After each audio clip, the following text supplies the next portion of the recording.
Quando a pessoa dá esse primeiro passo para enfrentar o trauma, meio que ela tem aquela ruptura ali com a realidade. Mas eu encaro a minha sombra.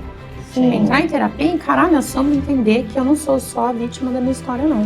Você sobreviveu e agora vai florescer.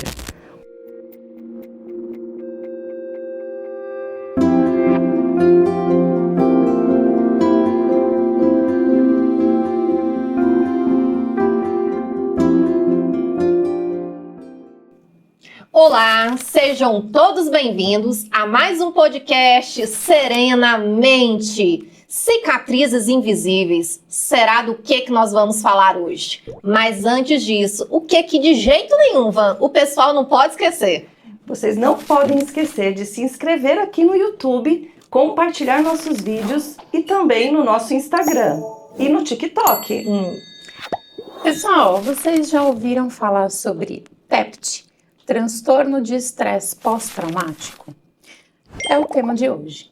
Normalmente, isso é associado à questão de pós-guerra, aquelas pessoas que passam por grandes traumas, mas o que acontece é que ele está associado, como a Clícia falou, a questões invisíveis que moram ali no coração de muita gente. Ela pode ser um grito abafado, ela pode ser alguma coisa que você carrega, um olhar mais pesado, alguma situação que te machucou e que hoje faz parte de uma caminhada talvez muito dolorida.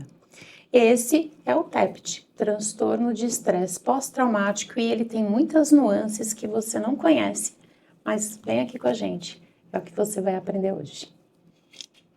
O que é interessante quando a gente pensa, por exemplo, em traumas, se a gente for olhar, por exemplo, qualquer ser humano, né, de 10 pessoas, pelo menos 7, ela já teve alguma experiência potencialmente traumática. Então, você aí de casa, que passou por um trauma muito grande, saiba que você não está sozinho. Porque um dos grandes sofrimentos, não é, meninas? É a pessoa sofrer um trauma e aí muitas vezes ela se sente culpada por causa desse sofrimento, né? Então, a pessoa que sofreu algum tipo de violência, alguma coisa, ela carrega aquilo e ela vai se fechando, que é onde você trouxe as cicatrizes invisíveis, né? Porque assim, o que eu vejo é que tem muita gente que passa por essas situações, acha que é besteira, coloca para debaixo do tapete, mas assim, continua tendo pesadelo, continua tendo lembranças intrusivas e acha que assim, ai não, ninguém vai me aguentar, eu não vou contar para os outros, eu já falei muito, já passou. Tem paciente meu que fala assim: nossa, mas já passou um mês, já passou 3 meses. Gente, pelo amor de Deus, depende do trauma que você passou, né? Que a gente também vai falar sobre isso, trauma único ou complexo. Ele pode estar ligado a um evento ou pode estar ligado a várias situações que causam esse trauma e a pessoa não vai conseguir superar em 1 mês, 3 meses, até porque o trauma, ele é atemporal. Né? A pessoa chega no consultório e fala assim: mas doutora, não tem como esquecer? Não tem como apagar? Eu falo: tem, o nome disso é amnésia, é um outro quadro Que patológico, também não é saudável. né? Que também não é saudável. De resto, a tarefa da terapia e da psiquiatria é fazer diminuir a sua dor frente ao que você passou e ressignificar tudo isso. Né? Essa é a função da terapia, principalmente da TCC. Fazer com que a pessoa olhe para aquele trauma, olhe para aquela cena, né? E consiga entender: ok, isso aconteceu comigo, mas eu tenho esse trauma, o trauma não me tem. Sim, né? E aí a gente tem alguns sintomas, né? Que eu até, quando a gente estava falando sobre o tema, eu lembrei de uma vez que eu sofri um acidente de trânsito. E é engraçado, eu ia dormir, eu senti o meu pé freando, Olha só. sabe? Então, aquilo ficava se repetindo por muitos dias. Então, aquela cena de quando eu freiei o carro, né? Que acabou acontecendo um acidente, mas eu senti o meu pé fazendo aquele movimento de frear, né? E demorou bastante tempo para isso passar, né? E aí esse é um dos sintomas, que é o flashback, né? Aquilo fica voltando, você não consegue controlar, né? A sua mente, ela não consegue parar isso, né? Então, alguns sintomas seria esse, né? Reviver o trauma. Então, e vem com flashbacks, pesadelos, que a gente às vezes fica tendo. Lembranças intrusivas, né? Outra coisa também é aquilo que a gente também sente, a questão de você ir num lugar e você ter aquela sensação, um cheiro que você sente, que lembre, né, alguma coisa traumática. Às vezes você está andando assim, você sente um cheiro, ou vê uma pessoa que te remete àquela situação, né? Você pode estar sentindo isso em casa, né? Se você está vivendo isso. Eu vou evitar de ir em tal lugar, então vem a evitação. Então você começa a evitar frequentar lugares que te tragam a lembrança, né? Então você percebe que vai paralisando, né, a vida, começa a mudar a tua rotina, não é isso, Clí? Porque assim, o TEPT, né, a gente vai chamar de TEPT, gente, o transtorno do estresse pós-traumático, como a Lu disse no começo. Para ter esse diagnóstico do TEPT, né, como que tem esse diagnóstico? Tem que ser um episódio ali concreto, né, de um risco de vida, ou com você, ou algum familiar, ou alguém próximo. Isso né? é legal, porque o pessoal de casa deve estar se perguntando, mas e ansiedade, não é igual? Confunde, né? Vamos separar. Confunde, porque assim, nós temos os transtornos ansiosos. TEPT, ele tá classificado dentro do transtorno ansioso, né? Mas ele é um bracinho ali, né, do transtorno ansioso. Mas tem ansiedade? Tem, Porque mas não é só isso. A amígdala também tem um acionamento amidalar. Por causa do quê, né? Qual que é, por exemplo, a gente fala que o trauma, ele é um espectro, né? Ele tem várias formas de manifestar. Tanto que, por exemplo, 2 irmãos gêmeos idênticos podem sofrer um trauma, mas cada um pode reagir diferente, né? Nas mesmas circunstâncias, porque tem a individualidade.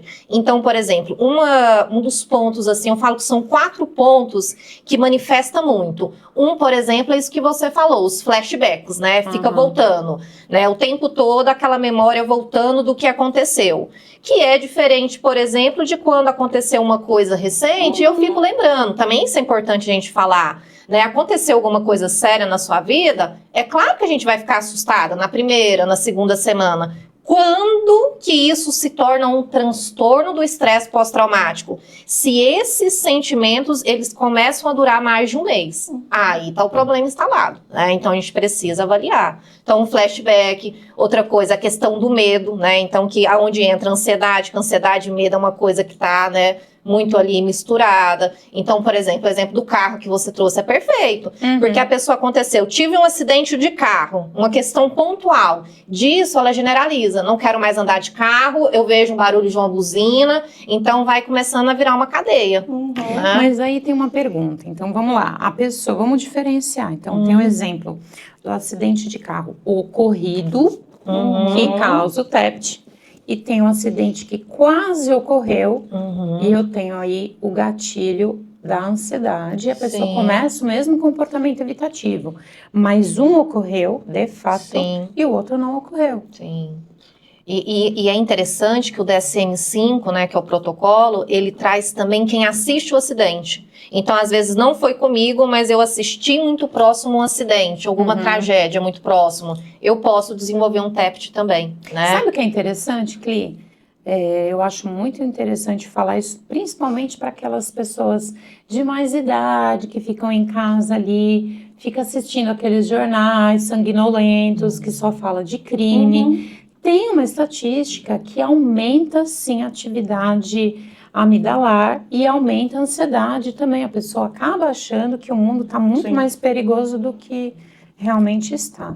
Então, assim, essa pessoa, será que ela também não pode ser classificada dentro de quem assiste? Porque ela fica o dia inteiro, a tarde inteira, até de noite assistindo aquilo. O protocolo da DSM-5, ele fala que se a pessoa escolhe nas redes sociais ver isso e assistir, não classifica como um TEPT. Mas se é, por exemplo, um investigador da polícia que trabalha com cenas de crime e fotos, aí ele pode vir desenvolver. Tanto que policiais, bombeiros, socorristas, eles têm uma incidência de TEPT muito grande. Né? Incrível. A duração do período que você vai ficar tendo essas sensações é que vai definir, né? Por exemplo, às vezes você tem um trauma, mas depois de um pouco tempo você já não lembra mais daquilo, né? Então aí não é um TEPT. Né? O problema do TEPT é que aquilo demora muito tempo, né? Você fica muitos meses tendo aquela sensação, você fica paralisado em algumas situações. Então, aí dá pra gente ter uma diferenciação, né, do que é o que não é o TEPT. Isso, né? é repetitivo, né? Repetitivo. Então, é a questão que está ali persistente. Então, Persistente. eu lembro do que aconteceu, eu tenho sensações, igual você falou, deixo de fazer coisas depois do que aconteceu comigo, né? E aí Existe a o terapia ajuda, né? pensamento. Lu? Ajuda. O TCC Fundamental, é o que a Lu principal. trabalha, principalmente, é muito eficaz, né, Lu? Ajuda porque a TCC, então, ela tem um protocolo, né? Ela foi criada para ter um protocolo que prevê em torno de 12 sessões. Isso não é fechado, mas como ela veio lá da Alemanha, Estados Unidos, então eles têm uma característica de tudo colocar protocolo. Eu acho bem bonitinho isso. Então, assim, junto com o paciente, o psicólogo constrói, né, o protocolo terapêutico e é um trabalho conjunto sempre durante as sessões. Então, tem atividades, tem tarefas, tem leitura, às vezes tem até um acompanhamento terapêutico em alguns casos, né? O encaminhamento para o psiquiatra, então tem todo um conjunto ali é um trabalho multidisciplinar. A TCC, então, ela vai entender o que aconteceu com o paciente, vai fazer o questionamento em cima das evidências. Então, Vânia, você sofreu ali um acidente. O que isso representou para você, né? Tem alguma cena que seja maior, que seja mais gritante, a gente faz uma dessensibilização sistemática. Né? O que está pegando mais para você, o que você está sentindo mais, o que tem um grau de maior ansiedade, maior sofrimento para você. E a gente vai dessensibilizando cada um desses pontos para você perceber que você tem recursos para lidar com aquilo, né? E é devagar, por isso 12 sessões. Devagar assim. Sim. Se a gente for pensar 3 meses, é um tempo, é a jato. Sim. Mas a gente está falando de uma eliminação de dor, tá? A pessoa, claro, ela tem toda uma estrutura de vida por trás disso. Mas quando ela chega, o paciente chega no consultório com aquela queixa, eu preciso tirar aquela dor, para ele olhar para aquele trauma de uma posição mais retirada. Ele entender que ele tem o trauma, né? Mas que ele tem ferramentas, vai construir ferramentas para lidar com aquilo. Então, a TCC ela é muito funcional nesse sentido. É por isso que precisa, muitas vezes, lidar com esse paciente junto com o psiquiatra. Porque a terapia não é tudo, né? Ela é uma parte muito importante. Mas o tratamento psiquiátrico é aquele que vai dar a analgesia necessária para ele absorver muitas vezes o que é falado na E terapia. até para conseguir entrar em contato de novo com aquelas situações, né, Lu? Porque às vezes precisa disso, né? Entrar em Precisa. contato e aí às vezes com a medicação a pessoa tem uma certa mais facilidade, vamos dizer, para fazer isso, né? A E um medicação alerta ajuda. aí para casa, para vocês, porque quando a pessoa tem crise, qual que é o primeiro remedinho que o pessoal gosta de dar? Rivotril, que é o clonazepam, diazepam, Frontal, Zolpidem. né, isso. Aí esses benzodiazepínicos tem estudos falando que no quadro de estresse agudo não é bom tomar, porque ele memoriza aquela memória, exatamente, a memória negativa, né? Então meio que ele consolida, né? Então às vezes você na boa intenção, nossa, eu vou dar ali, eu tomo o Rivotril para a pessoa se acalmar e fica tomando na hora do trauma. Não é o indicado, né? Então assim, tem a indicação do medicamento e igual eu falei, o trauma em cada pessoa vai ser de um jeito. É medo, então vamos tratar esse medo, essa ansiedade. E um outro ponto importante, ela trouxe a questão dos flashbacks.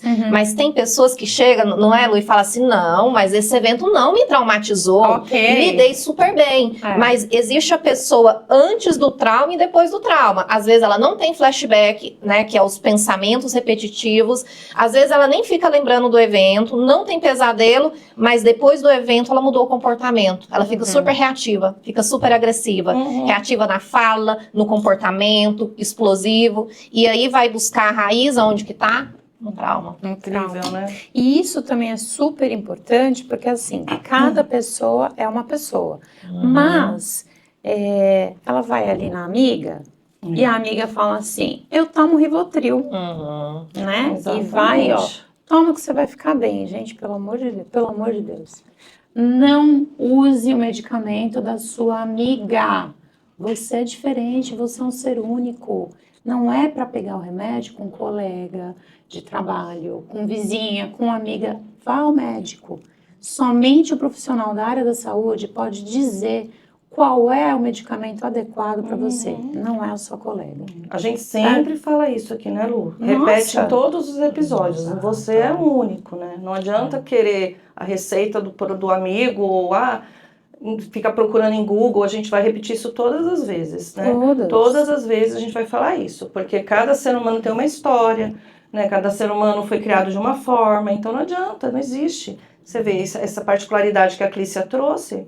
É importantíssimo. De repente você está achando que está resolvendo o problema e está piorando. Imediatamente alivia, vai aliviar, mas ali só porque aquela memória que talvez passaria pelo cérebro e o cérebro iria ignorar, você vai fazer ela consolidar. Exatamente. Outra coisa interessante é que a estrutura do cérebro muda, né, gente? Sim, quem sofre isso constantemente, situações que também podem não ser um acidente, pode não ser um desastre natural. Outras coisas também, por exemplo, a violência, né? Por muito tempo, uma pessoa que fica sujeita ali a algum abuso por anos, a estrutura cerebral muda, a amígdala, né? Muda porque... Muda, né? A questão da reação, né? Ela fica menos... ela fica mais sensível, né? A algumas coisas. Então, para vocês verem como é grave isso. Até a nossa estrutura cerebral, ela tem alterações. Que, na verdade, isso a gente fala muito aqui de relacionamento abusivo. Faz até tempo que a gente não fala. Falamos no episódio anterior do Vieira. Então, assim, uma mulher, eu vou falar de mulher, que passa durante anos ao lado de um relacionamento, de um narcisista, né, ou uma pessoa tóxica, ela aprende a lidar de uma forma mais reativa. Então, o nível de cortisol que é fabricado, né, no corpo dela envenena o cérebro. E essa questão é muito séria, porque você sabe melhor que eu, Clí, muito cortisol, ele vai fazer uma redução hipocampal. Exatamente. Né? E aí vai ter um prejuízo em tomada de decisão, em memória. A área da fala fica comprometida, então é muito comum uma mulher que passa por um relacionamento abusivo, ela não consegue mais falar. Ela chega no consultório e é uma pessoa que praticamente só faz sim com a cabeça, ela não consegue mais falar, ela não sabe mais nomear qual comida gosta, qual cor prefere, o que tá bom, o que não tá. Então, ela tem esse prejuízo de raciocínio. Fora, a amígdala também está sendo pressionada o tempo todo, então ela entra num quadro de ansiedade, né? Fica tudo comprometido. Fala um pouquinho sobre isso, Clí. Esse comportamento é interessante. Quando a pessoa passa por um trauma, então uma mulher que sofreu uma violência, né, um relacionamento abusivo, ou, por exemplo, alguém que tem uma profissão muito intensa, né, de exposição, vai ter essa questão do isolamento. Né? Então tem, por exemplo, você que sofreu algum trauma, que percebeu que está se isolando mais, está evitando contato social, você tem se fechado, não tem conseguido expressar suas emoções, talvez seja interessante você buscar um olhar, porque às vezes na cabeça você falou, nem lembro daquilo que aconteceu, mas está tendo esse comportamento de isolamento muito grande. Né? E o porquê que esses comportamentos geram um trauma, né, duradouro? Porque ele gera uma sensação crônica de ameaça, insegurança, a gente anotou, porque é tanta coisa interessante que a gente vai precisar realmente não deixar passar nada. Desconexão do próprio corpo e emoções, então a pessoa começa a ter dissociação, diminuição de autoestima e da identidade própria, dificuldade para confiar nos outros e estabelecer relações saudáveis, medo constante que afeta até as funções básicas como sono e alimentação. Então, isso são aquilo que a gente começa a sentir quando começa a sofrer frequentemente esse abuso, né? Que é uma manipulação emocional, que a gente já falou bastante do gaslighting. Então, a pessoa ela é manipulada por muito tempo, né? Então, é frequente, ela começa a duvidar da própria memória. Nossa, será que eu fiz? Será que eu não fiz? Ela começa a negar fatos, né? Então ela fica em dúvida sobre a própria sanidade dela, muita humilhação, desvalorização. Então é aquela coisa de você o tempo inteiro, né, ser diminuída de alguma forma, às vezes no meio dos outros, às vezes em casa.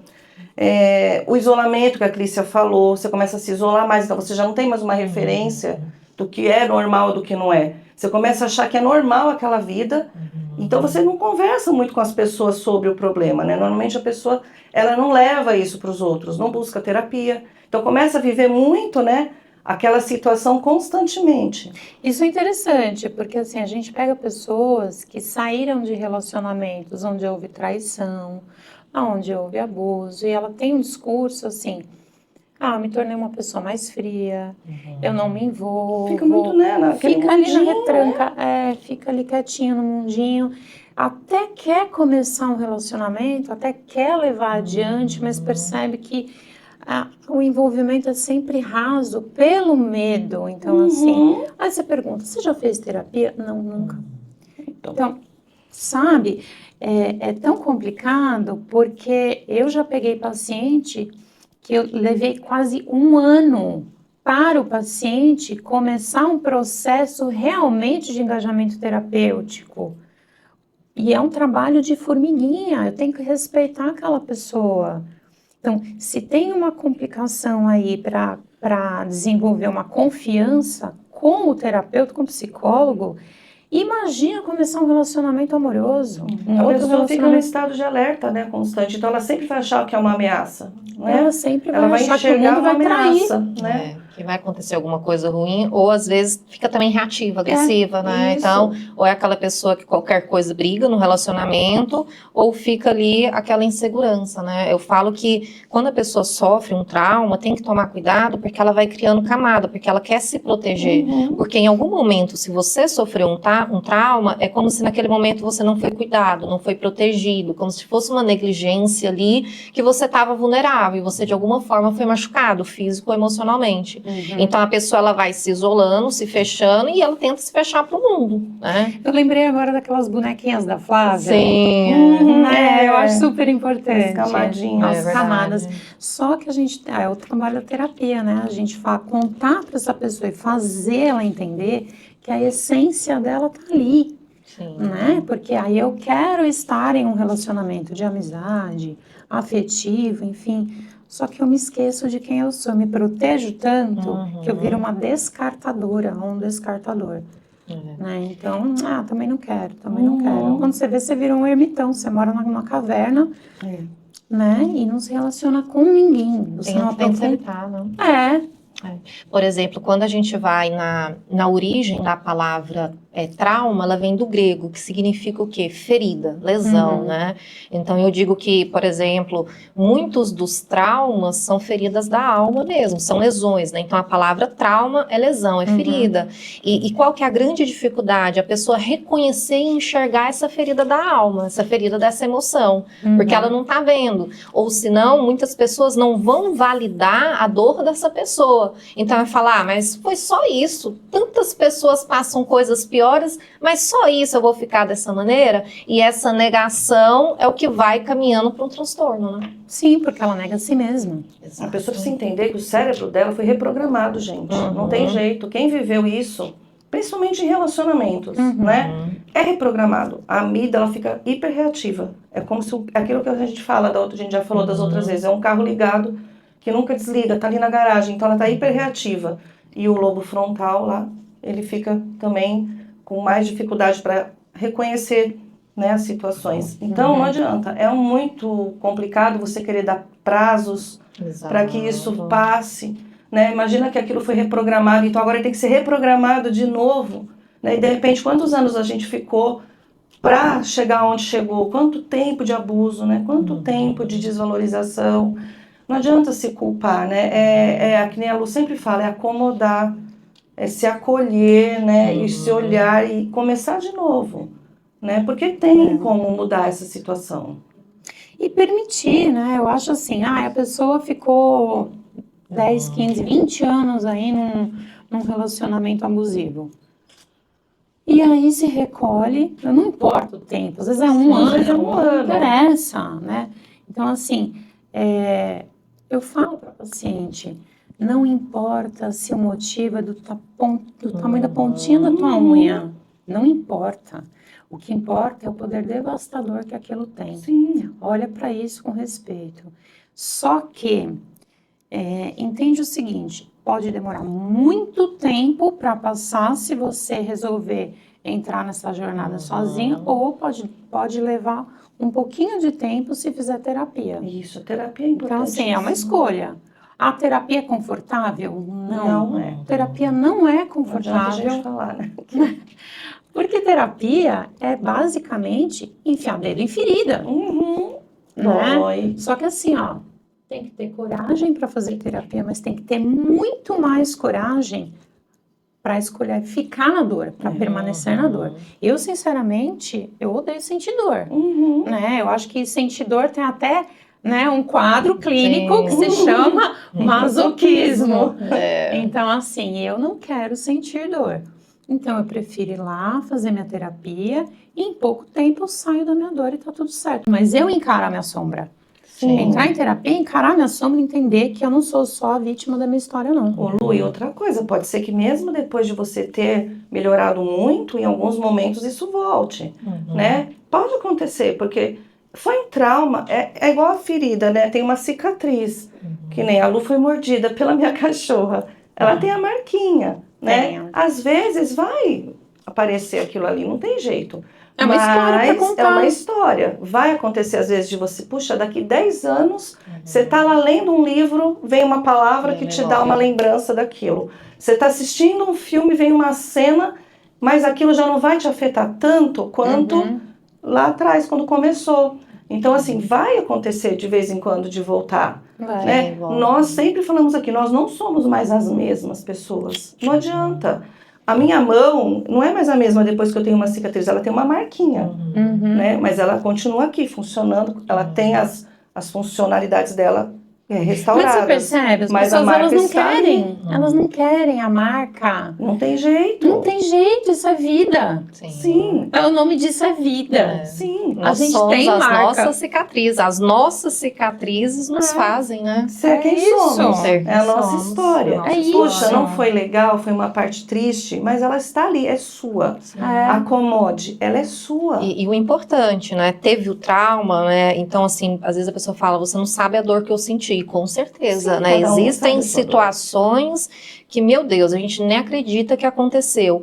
Mas uma coisa interessante, né? Se hoje você está falando comigo é porque de alguma forma você venceu esse trauma, né? Isso. Você de alguma forma, com muita dor, muito sofrimento, você conseguiu ressignificar. Exatamente. E é o caminho dessa construção, de que maneira eu posso ir reconstruindo e melhorando esse trauma que eu enfrentei, né? Exato. Exatamente. Você vai criar formas de lidar com isso, né? De entrar em contato com isso sem tanto sofrimento. Isso, né? Não vai, como diz, tem a cicatriz, mas igual o exemplo que você trouxe, tive um corte na mão, ali ficou ruim, ficou doloroso, cicatrizou, voltou um outro movimento, então voltou a minha vida de novo, Mas né? a marquinha ficou. Ficou. Quando você teve o corte, a sua mão não conseguia fazer, Sim. talvez as mesmas coisas, né? Como ela antes tinha, as funcionalidades. Exato. Você ficou bem mais debilitado. Porém, aquilo cicatriza, a marquinha ficou e você volta a viver. Precisa ser assim, né? Precisa ser assim.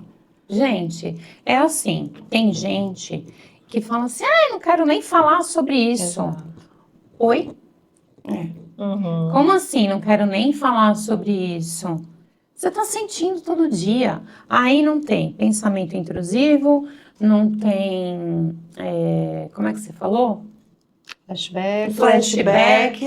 Tá, aí chega no consultório, eu falo, a primeira pergunta, a pessoa tá lá pleníssima, foi pra terapia só pra dar um rolê.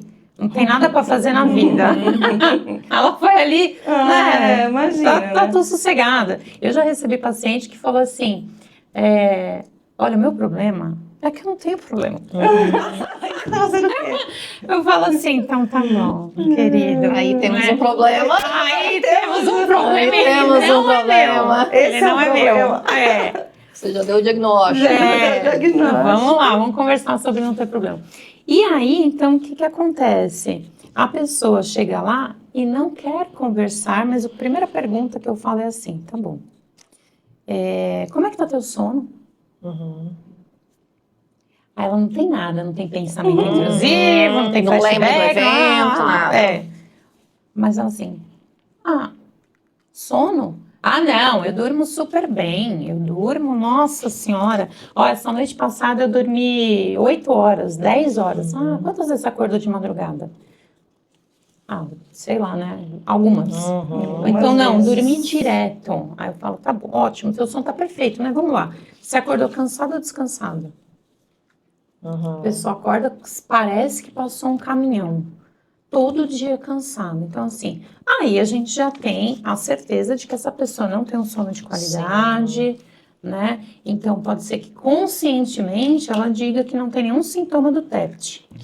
Mas ela não dorme. Sim. Não aprofunda, não tem um sono reparador, tá se entupindo de carboidrato, tá comendo tudo errado, bebe Coca-Cola à noite antes de dormir, toma, sei lá, qualquer coisa inflamatória. Ô Lu, Oi. você sabe o que eu penso também? A pessoa também, ela pode começar a agir como uma autossabotadora, Mas sabia? ela não sabe. Ela começa a fazer tudo aquilo que ela, por exemplo, sempre, vamos supor assim, uma pessoa que sempre gostou de ter uma alimentação saudável, regrada, ela começa a fazer tudo ao contrário. Ela bota o eu mereço. Ela começa a comer mal, quem não bebia começa a beber. Então ela começa a aceitar coisas na vida dela que ela antes não aceitava. Você vê, e aí a pessoa pode achar que não está acontecendo nada, que nem você está falando, não, mas está tudo bem. Não, não está tudo bem. Porque Você a tá raiz se é o quê? punindo. A raiz é porque ela não aceitou o trauma. Então ela aceita um monte de outras coisas. Isso, né? você entende? Olha como uma coisa é complexa. Exato. Não é tão simples. Sim. Ela Exato. começa a se auto-sabotar. Ela precisa saber que ela pode ter outras escolhas. Ela pode, não tem problema. Até porque a pessoa que ela era, ela chega na terapia e fala assim, eu quero ser quem eu era. Eu falo, não, eu não quero que você seja quem você é. Porque se você for a pessoa que você era, você vai cair nos mesmos buracos que você caiu até Mas agora, aí, Lu, querida. aí a questão da terapia é importante. Porque É. se ela não tem um acompanhamento da terapia, o que que acontece? Bom, se eu era boazinha e eu sofri isso, então agora eu não quero mais. É. Olha só como o nosso cérebro funciona. O Então, extremo. Exato. se eu gostava de ter uma vida saudável e isso me levou a esse quadro, então agora eu vou comer de tudo, eu vou começar a beber, quem não fumava começa a fumar. Aquele ambiente que eu frequentava que eu entendia que era bom, me levou a isso, então agora eu não vou mais. Então agora, vamos supor, eu sou uma pessoa religiosa, agora eu vou abandonar tudo. Você entende o perigo de você não ter um acompanhamento? É. O Você TEPT é precisa ter assim. escolhas. Você começa a querer fugir das coisas que você entende que te levaram a ficar naquela situação. Então, se eu tive um relacionamento, então eu não vou ter mais. Então eu começo a parar de viver ou começo a viver de uma forma maluca. Você dá um shift. Loucamente. Né? Então aí a terapia entra. Claro. Peraí, alguém tem que estar aqui do lado de fora para te dar a mão. Você não precisa ir para o polo oposto, mas você pode fazer escolhas saudáveis para eliminar X comportamentos. Você não vai eliminar uma vida, mas você vai eliminar alguns comportamentos antigos que não servem mais para você ter uma nova vida, vamos lá, né? Mas você não precisa. Se eu não bebia, eu bebo, ou não. Eu vou deixar de ser religiosa? Não, eu posso ser, mas eu não preciso ser daquela. Exatamente, caminhos. Caminhos saudáveis. Relacionamentos saudáveis. Pessoas que não enchem a tua paciência mais, mas que você escolhe novos amigos, novos lugares, né? Para você ter uma vida melhor, com novas e sábias escolhas. Não aquelas que te levaram a relacionamentos abusivos. Porque a culpa não era sua. E você acha que é sua. Exato. Você não foi culpada ou culpado de ter passado por isso. Entenda, o problema não está em você. E a gente acha que está na gente. Não é. Nós não temos culpa. Ah, mas outra pergunta que muita gente fala. Por que não saiu antes, Lu?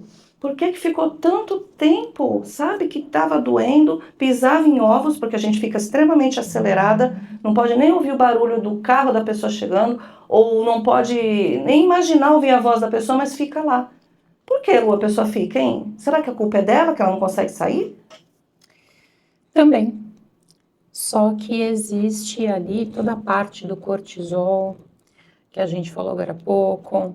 Existe o sequestro emocional dessa pessoa, né? Então, assim, uma pessoa, inclusive, tem um livro muito bom sobre isso, que se chama Quem Me Roubou de Mim, do Padre Fábio. Super recomendo. É bom a gente dar dicas de livro também. Dica de livro, né? Então, vamos lá. Então, por que essa pessoa não consegue sair daí? E agora a gente entra num tema que eu acho super importante a gente colocar aqui, que, a meu ver, é a meu ver que fala, não existe, aí você me corrige, Clê, não existe TEPT sem síndrome de Estocolmo. Não tem TEPT sem síndrome de Estocolmo. Então, por que não saiu? Por causa da síndrome de Estocolmo. Então, assim, o que é a síndrome de Estocolmo? Vamos lá. Em Estocolmo, não lembro qual ano, se vocês quiserem pesquisar aí qual ano que teve lá em Estocolmo, teve um sequestro muito sério em um banco e os reféns, eles ficaram muito tempo nas mãos dos sequestradores. Durante esse tempo, para sobreviver como estratégia, eles desenvolveram afeto pelos sequestradores. Quando o sequestro ali, quando acabou, os sequestradores, os bandidos, que ano? 73. 73. Tem uma data, tem um mês também, né? Clê, você tá procurando, né, Clê? Enfim, as meninas estão procurando, 73. Quando os sequestradores foram presos e os reféns libertos, aconteceu o seguinte fenômeno. Essas pessoas, elas começaram a ir para o presídio para levar comida, roupa, uma palavra de afeto, porque elas entenderam que elas não conseguiam mais sobreviver sem a presença dos sequestradores. E elas perceberam que na mente delas, esses sequestradores dependiam delas também para estarem bem, para estarem vivos. Então, esse evento foi nomeado a partir dessa data de Síndrome de Estocolmo. Comumente, né, chamado de é quando a vítima se apaixona pelo agressor. Não, ela não se apaixona pelo agressor, mas ela entende que o agressor só sobrevive com a presença dela e ela também quer cuidar desse agressor. Aí a Vânia pergunta, por que não saiu antes?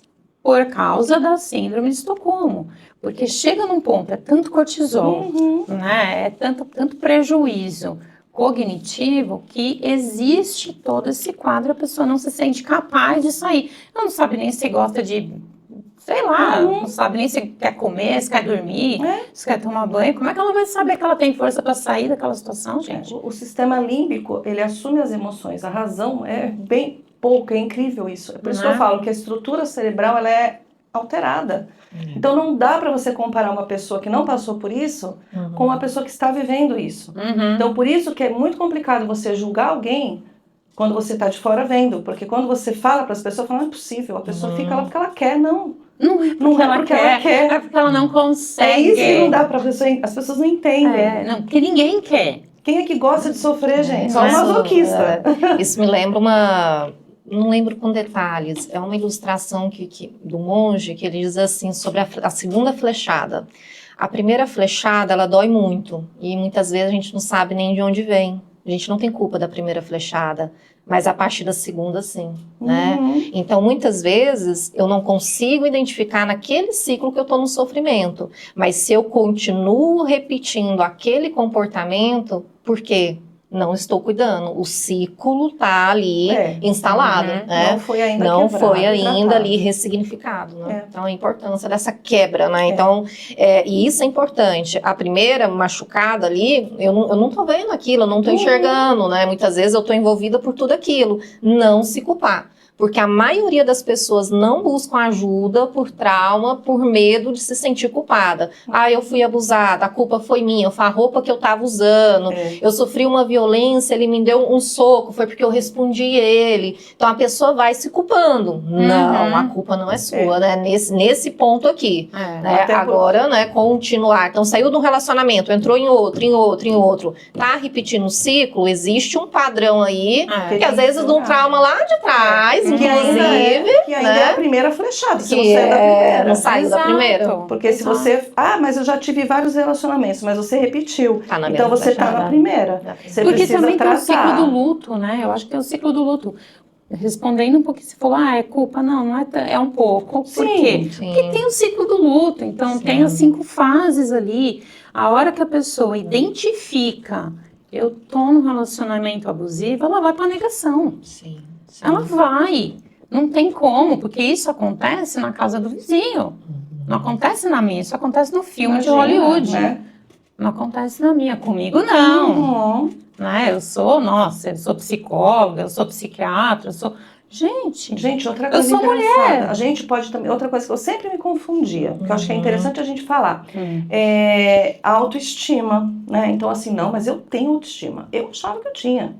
Eu me achava uma pessoa... Não, minha autoestima tava nada. Senão não tava assim, entendeu? Senão não estaria aceitando tantas coisas também. Então, assim, essa é a questão. A gente acha que tá bem, mas a gente não tá. Né? Que nem a Clícia falou, você tá ali repetindo, não tá bem. E você tá sempre buscando a mesma coisa. É um autoabandono, É um né? autoabandono. Então a autoestima que é, eu fui ferida, eu fui machucada, então eu acho que eu não tenho valor algum. Isso para qualquer tipo de trauma, né? Então, você vê, por exemplo, um profissional, um socorrista ali com várias cenas de tragédia, né? Um policial que enfrenta várias situações.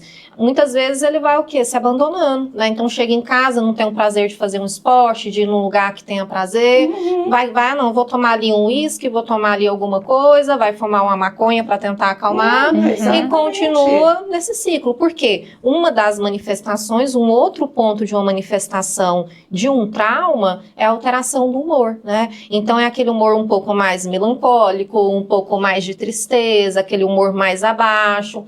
Também, né, para você aí de casa que acha que aquela situação não te afetou, talvez o fato de você estar aí nessa tristeza, nessa falta de prazer, parece que tudo tá sem graça, não tô naquela tristeza profunda, mas também não tô naquela alegria.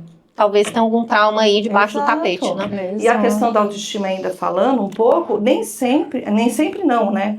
A autoestima não quer dizer só aparência. Sim. Então, assim, de repente eu me olho no espelho, eu me acho legal, me acho bonita, tô contente, mas você tá aceitando coisas na sua vida que não são de uma pessoa que tá bem, né? Então, eu posso estar me sentindo bonita por fora, mas eu tenho aceitado algumas coisas na minha vida, alguns tipos de relacionamento que demonstram que eu não estou bem, que a minha autoestima está afetada.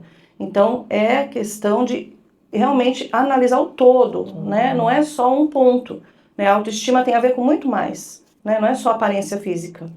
E aí, depois da negação, a pessoa sabe que ela está num relacionamento abusivo, vem a parte da família e dos amigos, né? Que é a rede de apoio. Então, como os familiares e amigos podem ajudar essa pessoa? Porque está todo mundo vendo, vamos combinar que está todo mundo vendo.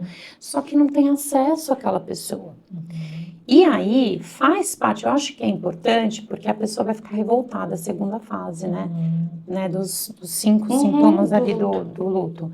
Então, é assim, ela tem a revolta, porque eu vou apontar para você que eu tô vendo, Lícia, que você tá num relacionamento abusivo, você vai ficar muito brava comigo, né? Vai querer romper a amizade, e aí começa a se excluir, né? A família e os amigos começam a ter menos a sua presença.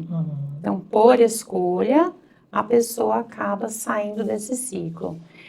Faz parte do cuidado com a pessoa que está passando pelo TEPT, a família e os amigos também estudarem um pouco, se inteirarem do que essa pessoa está passando, do TEPT, para não ficar também com raiva dela. Eu ofereci minha ajuda, essa pessoa não quer, vou lavar minha mão. Não é assim. Por exemplo, um dos critérios pelo DSM-5 do TEPT é o que? A distorção cognitiva, né?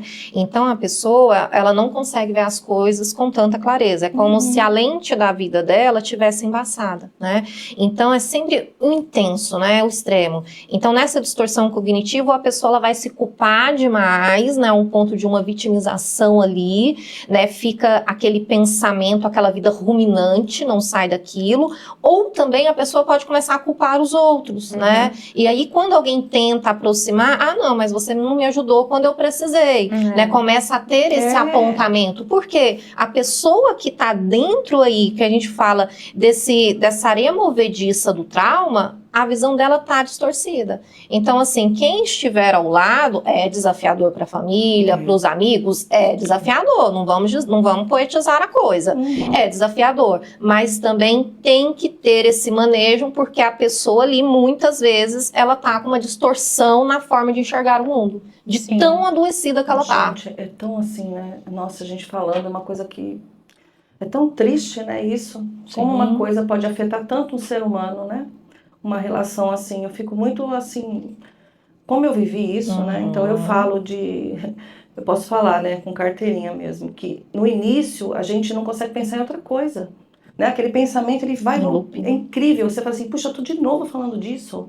Sabe? Eu tô de novo falando disso. Aí você fica, como pode uma coisa te dominar tanto no início, assim? Né? E a família, que nem vocês estão falando, tá ali ouvindo você falar 1000 vezes o mesmo assunto. Né? Por isso que é importante você ter uma amiga, um terapeuta, alguém que possa te acolher, porque não é fácil conviver com a pessoa que acabou de sair também. Né? É um trauma. Então a pessoa precisa entender por que a pessoa está tão repetitiva, por que a pessoa ainda sente algumas coisas, por que a pessoa reluta, né? Ah, não quer certos lugares, então a família tem que estar junto, porque senão a pessoa não aguenta.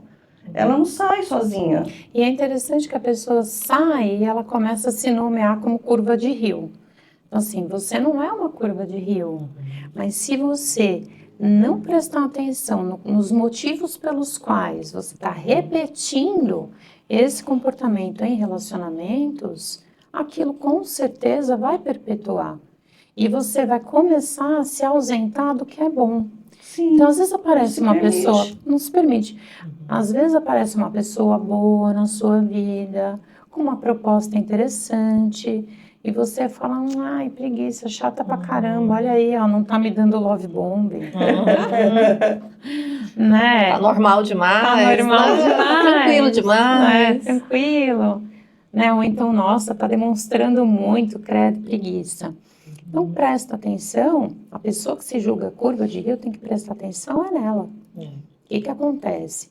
O autoconhecimento é a única chave que pode abrir essa porta para uma vida melhor. E pode ser muito bom, né, Lu? Pode. O que eu acho muito bonito também é que depois que você começa a fazer a terapia e começa a ter o apoio de amigos, família, você começa a ver tantas coisas boas em você que você talvez nunca tivesse visto.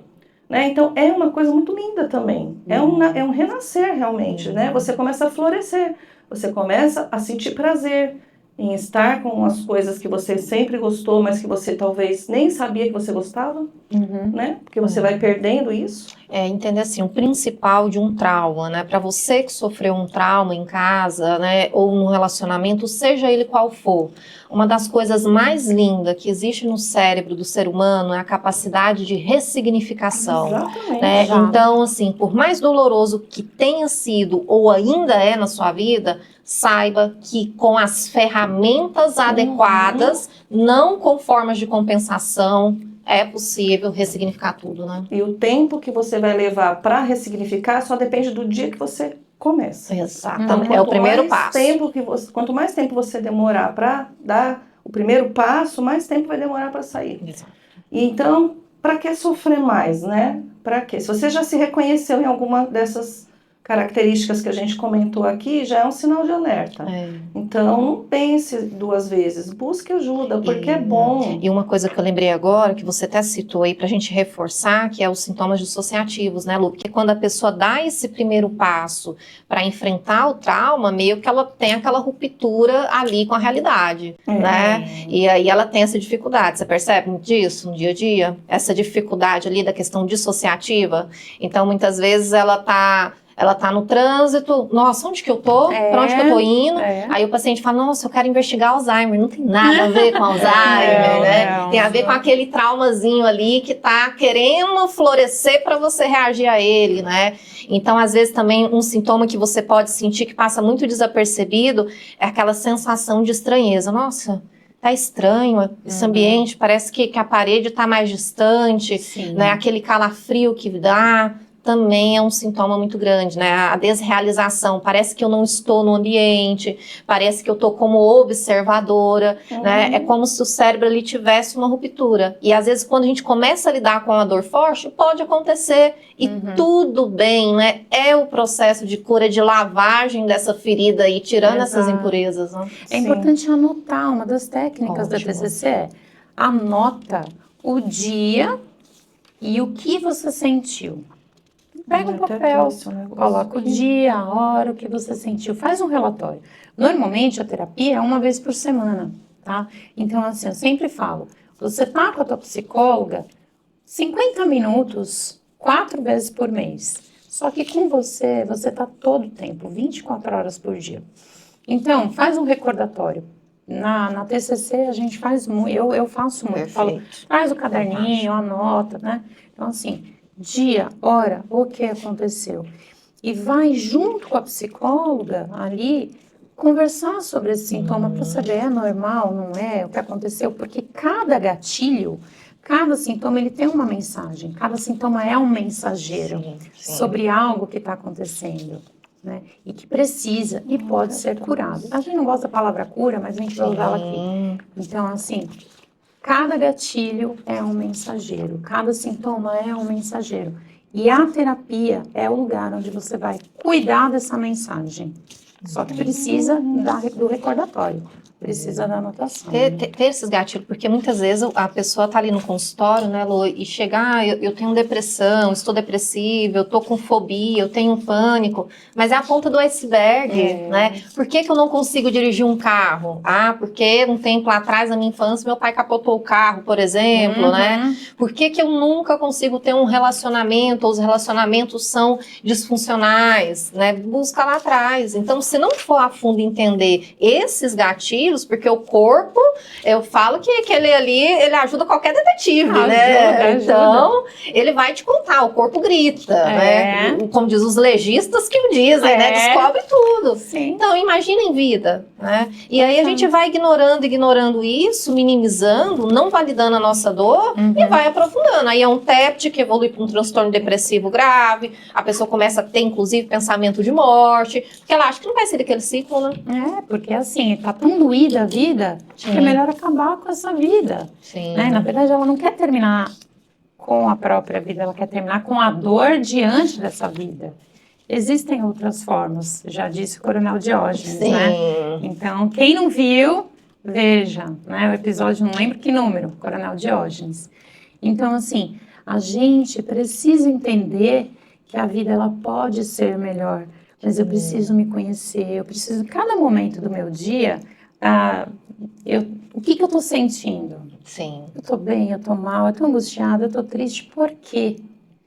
Não tem motivo besta. Não existe, né? Isso. Não tem, nenhuma dor é boba.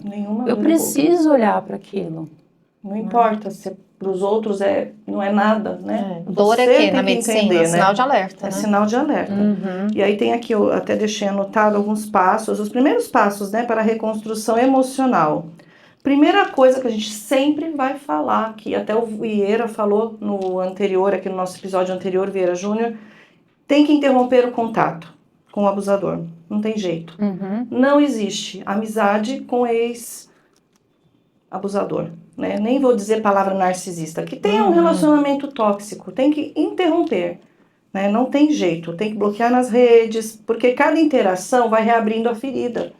Então, assim, não adianta. Você vai... Eu tô legal daqui, sei lá, 5, 6 meses você vai lá procurar na rede social. Você vê a pessoa feliz com outra. Pronto, a ferida vai lá. Pronto, tá feliz porque o problema era eu. Mesmo que você já ouviu isso da terapeuta, da família, você vai pensar. Não tem jeito, você vai se comparar. Né? Então você vai, poxa, não é possível. Então ele não era. Então é contato zero mesmo, não tem jeito. E reconhecer que foi um abuso, dar nome àquilo que aconteceu. É duro falar, mas você tem que nomear. Ó, isso foi um abuso, não adianta, aconteceu comigo, faz parte da minha história agora, eu preciso ressignificar, né? Porque enquanto você não nomeia, você não assume que você precisa cuidar. Então tem que nomear.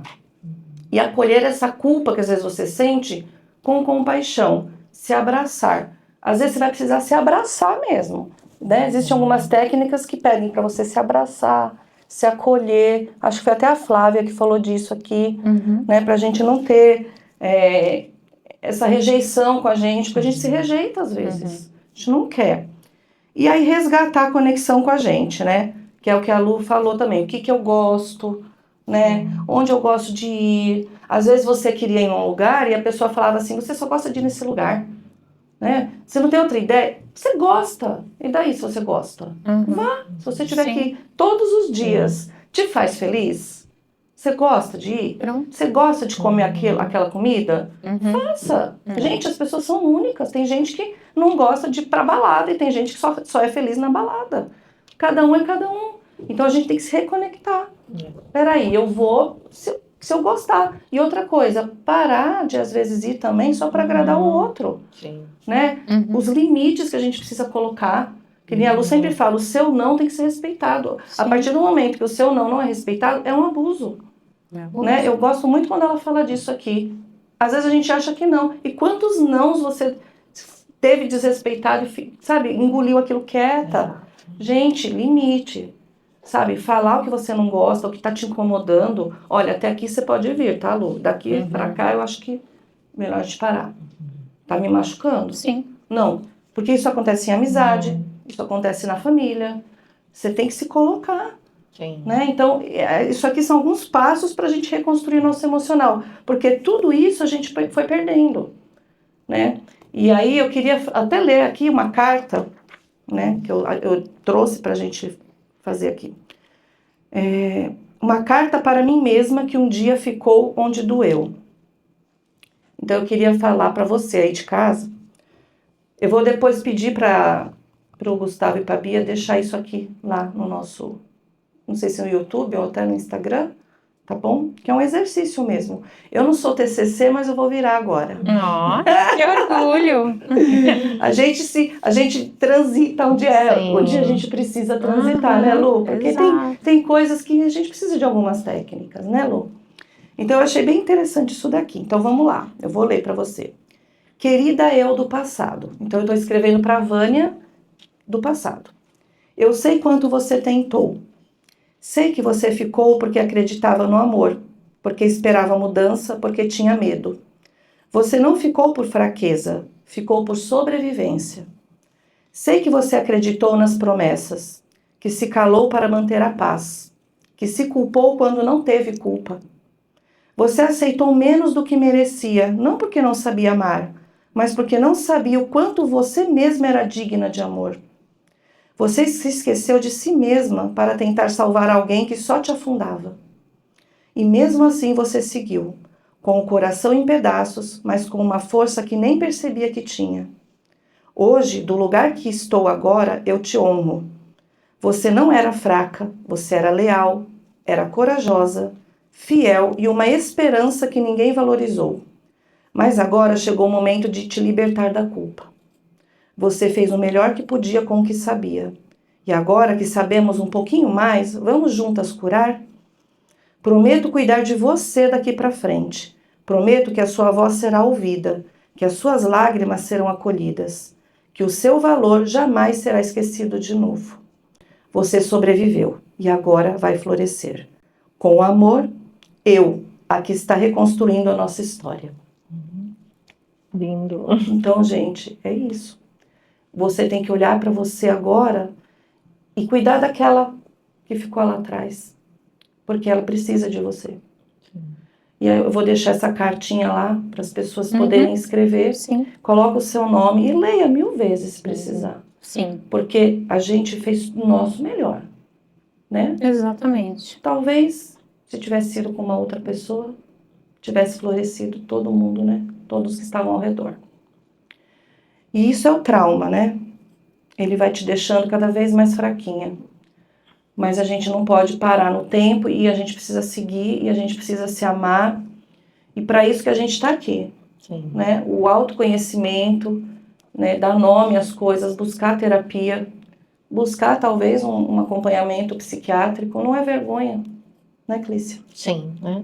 O importante de tudo né? Existe tratamento, né, gente? A gente não precisa viver refém de algo que aconteceu lá no passado. Por mais doloroso que seja, a gente já viu várias histórias de sucesso aqui, né, meninas? Nos nossos Nossa. pacientes. E talvez a próxima história de sucesso pode ser a sua. Só depende de dar aí o primeiro passo, né? Isso aí. E é isso, gente. A gente vai ficando por aqui, desejando que você cresça, que você consiga se amar, se acolher, se abrace, sinta a alegria de ter você viva, você sobreviveu, não é? Isso é uma grande honra, sabe? Você teve forças para passar por isso tudo e tá aqui. Então, agora é se cuidar, é olhar para você com amor, com carinho, com acolhimento e não deixe de estudar, busque ajuda, entenda o que é o que você passou, sabe? Você vai começar a entender que você não é a única, não está sozinha ou sozinho, né? A gente fala muito para as mulheres, mas para os homens também. Então é isso, nós estamos aqui do Serenamente para te ajudar. Então, continue com a gente, busque conhecimento e você só vai ter ganhos com isso, tá bom? A gente fica por aqui, deixa um beijo para você e até o próximo episódio. Até lá!